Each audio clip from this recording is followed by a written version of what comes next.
chat. What's going on? My movies for the first full week of April. Parasite. Finally. I know. I finally watched Parasite. I saw someone say that it feels like a charming movie about a con artist family until you find out about the other family. I couldn't agree more. The ending was so shocking. I wasn't expecting anyone to die. I've somehow gone years without knowing anything about this movie. When the birthday party scene happened, whoa. Shocked the son didn't fucking die. Oh my God. Probably the only reason he lived was because his girlfriend went to go find him. Shocked that the daughter did die. Dad gave me like mixed feelings. I don't know. The way the film was set up, I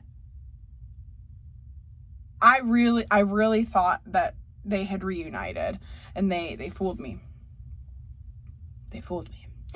But Parasite, now that I understand why that won Best Picture. Take notes, Honora. Yeah, I'm still very confused about that. On the 3rd, I watched Missing, starring, she's in Euphoria. She's Zendaya's little sister. I think her name is Storm. The actress's name is Storm. Her mom goes missing. And who kidnaps her? Guys, I went. Beautiful, wonderful, great movie. Suspenseful. Oh, remember when I was talking about we're all going to the World's Fair and I was expecting it to all be from the perspective of a computer screen? And then I said I like when movies are filmed like that. All of Missing is like that. Everything is either shot on an Apple Watch, a MacBook, or from like a screen recording of a FaceTime call. Like, hell yeah. The whole movie. It's like, security camera footage. It's seeing, transactions on an app on your phone. Oh, that's what I'm talking about. I love when movies do that. I love it. And movie has a happy ending. I was a little hesitant for a second there that everyone was gonna die. Long story short, this mom lies to her daughter because her husband is so abusive and like involved with a drug scheme or whatever, and changes her entire identity, and she has to move, and he ends up finding her and kidnaps her with the help of her new boyfriend. And then he wants to kidnap the daughter and blah, blah, blah. He ends up dying. Great. Awesome. It's a fun watch. Not like, oh, someone got kidnapped. Yay, fun. But you know what I mean. On the 4th, I watched a movie called Dashcam, a Trumpy in 2020, live streaming. And she goes on a trip to London. She is an absolute see you next Tuesday. She's so annoying. She made the movie almost impossible to watch. She ends up like having to randomly take someone home, and that person is possessed or something. I back it up. If you like paranormal shit, you'd probably like the movie. I don't like paranormal movies. I think because I don't think paranormal movies are scary because I don't believe in ghosts. That's just my opinion. But if you like paranormal movies, watch it, I guess. On the 5th, I watched Y2K, starring Rachel Zegler. I feel like she's getting a lot of hate right now, so I felt the need to support her. But it has that guy from It. I don't know his name. I don't really have any thoughts on the movie. It kind of pissed me off that I was just like, my God, was this actually how high schoolers acted in the 90s? Because they're all fucking assholes. I swear, like a sailor. And even that movie, I was like, the way y'all are swearing is cringe.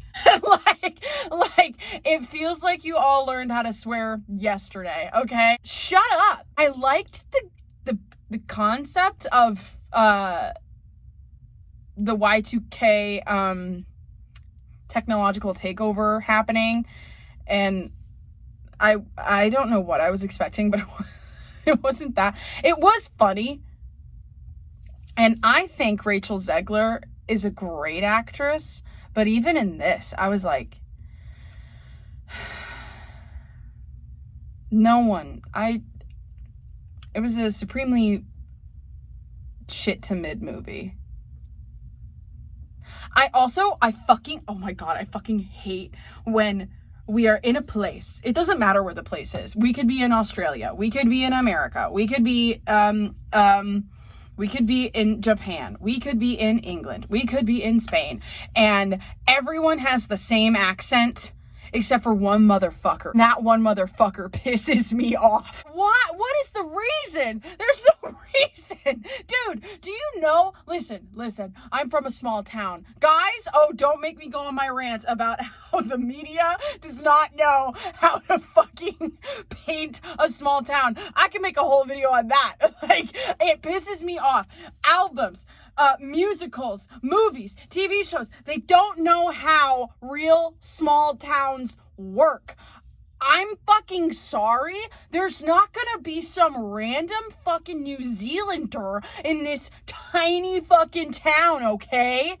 And if it's not a small town, they really made it look like a small town, because I must have missed that part of the plot, because I'm pretty sure they were in a small ass Midwest town. Why the fuck are there people from New Zealand there? No, they're gonna live in a big city. What the hell? Sorry.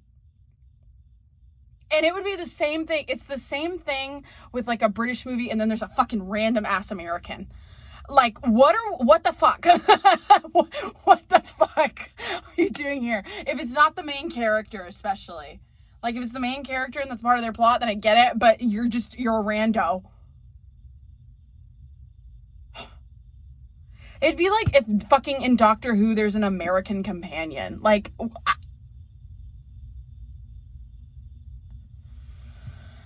sorry. I just don't want you to think I'm being patriotic. It's not just random accents in American media. Yeah. Anyway, on the 6th, on April 6th, I went and saw Minecraft. Listen. That movie is so funny. Is it great? No, but were you expecting a movie about Minecraft to be groundbreaking? Were you? Because if you were, that's on you, brother. Oh my god. Oh, but it was so funny. It's a funny movie. It's a good time. It's a great time. Listen, being in a theater where everyone is having a great time is so fucking funny. Like, just hearing everyone go, flint and steel. And Chicken Jockey really is something else. Someone said, this is our generation's Rocky Horror. And honestly, yeah. I was luckily not in a theater where people threw popcorn at the screen when that happened, because that's cringe. But yeah. See that movie in theaters if you can. It's so funny. Oh my god. Chicken Jockey. Okay, let's calm it down, because I'm about to tell you the plot of a very, very good movie. On the 7th, I watched Funny Games. It is Austrian, I believe. It is a psychological thriller. That is probably my favorite genre. I saw it on Instagram. Someone was talking about it, and then I added it to my movie folder. Mom, dad, child, son go on vacation, and they're waiting on their daughter. They have these neighbors. Their names are Fred and Ava. And Fred has a friend with him from work. His name's Paul. Paul has a friend. I couldn't even tell you his fucking name because Paul refers to him as Tubby the whole time, which, whoa, rude. The thing I saw on Instagram is that Paul is the villain, and he knows he's in a movie. And if I didn't know that, I would still be put off by him. At the beginning of the movie, the family is driving and the mom and the dad are playing this game where they're trying to guess what the classical piece is. And then They're listening to it, and it fades out, and then just straight up screaming starts with like hardcore, like, it's very unsettling because they're just acting like they're still listening to classical music, and you, with some sense in your brain, know that they are, but as a movie viewer, it's whatever. Tubby, because I don't remember his name, comes over and asks, he says, Ava, their neighbor, is out of eggs. She sent me over to get some from you. The mother of the house gives him eggs. He breaks them. And that repeats 3 times. He's clumsy, he says. He knocks their phone into the water. She's pissed off. She asks him to leave. He doesn't. Then Paul shows up. And Paul sees their golf clubs and asks if he can test them out. By the way, they have a fucking dog, and that dog does not fucking like Paul. He keeps barking at him, okay? This dog doesn't bark. So when Paul goes to test out the golf club, the barking suddenly stops. The mom goes looking for him because she's like, what the hell? He's a creep, and my dog just stopped barking. I'm a little worried. Now she's uncomfortable. She asks them to leave. And that is when her husband comes in, and he says, what's going on? And she asks if he could just ask them to leave because they're making her uncomfortable. And they say, what are we doing to make you uncomfortable?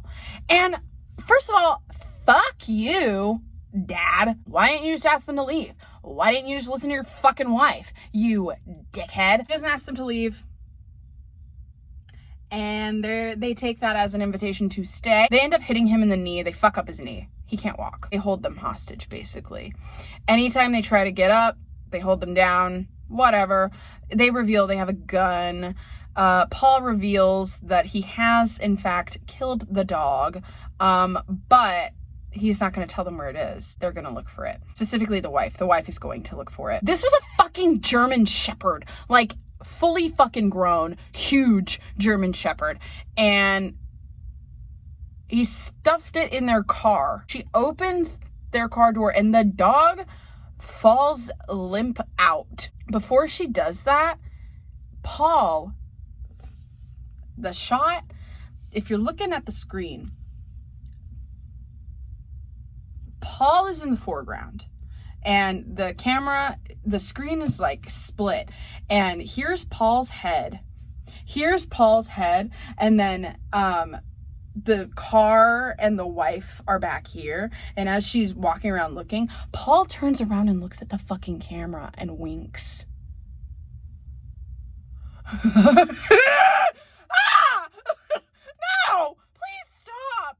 Please quit! They're playing games. Ha ha ha ha ha ha. He makes a bet with the family, Paul does, that they are not going to be alive by 9 a.m. the next morning. And at this moment, it's like 9 p.m. And then he fucking looks at the camera again and says, you want to root for them, don't you? You think they're going to make it out of this, don't you? If it was your life, what would you bet on? And then he goes right back into the scene. Shut the fuck up. Shut the fuck up. Ew. Anyway, they decide to play a game. They guess how old the mom is. And then Paul gets up to make dinner. The other one is basically playing eeny, meeny, miny, mo. And now they have a fucking shotgun. There's a shotgun here. Oh, because the son tries to make a run for it, and he goes over to Fred and Ava's house, but they're not there. And while he's there, Paul comes and finds him. Paul ends up finding him because Paul knew this is where he was going to go. He thought that Fred and Ava were there. Oh, also, earlier in the movie, Mom, there are these people on a boat who come up, and they're like, hey, you should come over for dinner or tomorrow or something. And Paul was with her because this was after he was already like, we're gonna fuck with you, dude. And he's like, if you say anything, you're gonna fucking die. So she doesn't let on anything suspicious, but it's important that you know that Paul has been introduced to this other lady. Back to the son. Paul finds the son, and also the son finds the shotgun, and he's aiming it at Paul, and he pulls the trigger, but guess fucking what? There's no bullets in it. Then Paul takes the shotgun and brings the kid back to the place. Back to the eeny, meeny, miny, mo. You can guess with a shotgun where this is going. And they count down from 35, and while he's doing it, the camera is not in the room. It is with Paul making his sandwich. And then you hear the gun go off, and you hear screaming, and you still don't know who dies. You just know that it's not the mom. Because then the camera is on blood on the wall. And you just hear Paul and the other guy arguing because Paul's like, that's not how the game is played. Whoever you land on is still in the game. You don't kill them. You keep going until there's only one person left and you kill that one. So basically killed the wrong one. And they shot the child. And there is blood on the wall. There is blood on the TV. And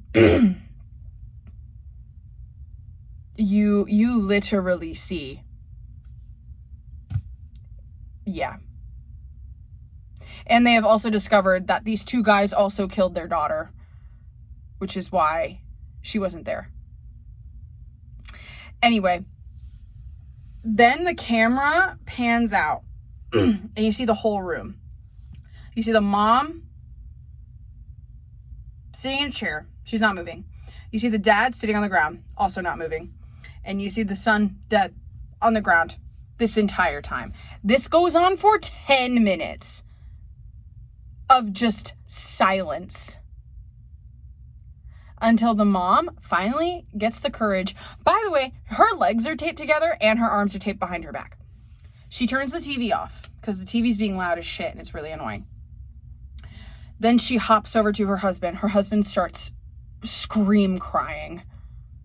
And both of them are like, okay, we need to figure out a way out of here. And you're like, well, they can't take their car because Paul and the other guy definitely stole it. They can't call anybody because their phone was dropped in water. So they spend so much time trying to dry out this fucking phone. And I'm like, can one of you just fucking leave? Can one of you just leave? You know, like, they don't know that Fred and Ava are not there anymore. They could have gone over there. They could have gone to those people who saw them that morning. They take literal hours.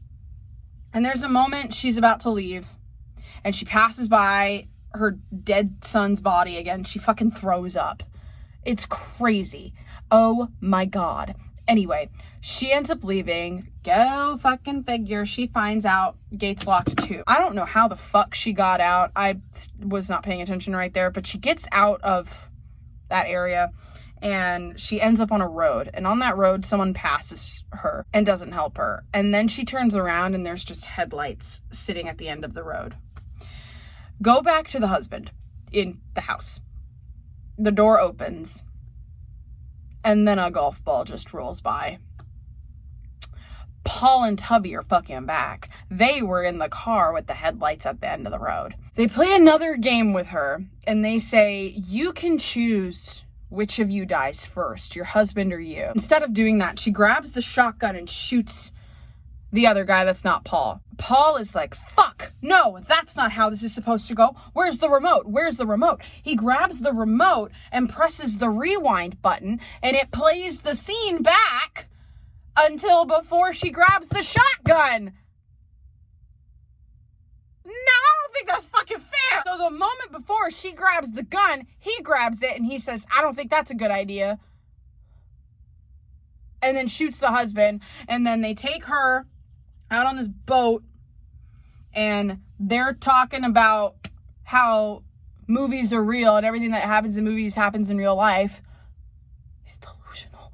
And they dump her body in the water. Then they go to the next person's house. They don't even clean it up. I'm like, you're not gonna get found out. Do you know that? Then they go to the lady's house from the day before, and Paul is like, hi, lady from next door ran out of eggs. She sent me to get some more. And the lady's like, fine, I'll give it to you. And he walks in and he says, thank you. And then he turns around and looks at the camera, and that fucking screaming from earlier happens again.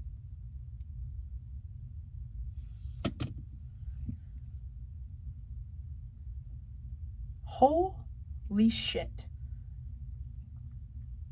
Holy shit.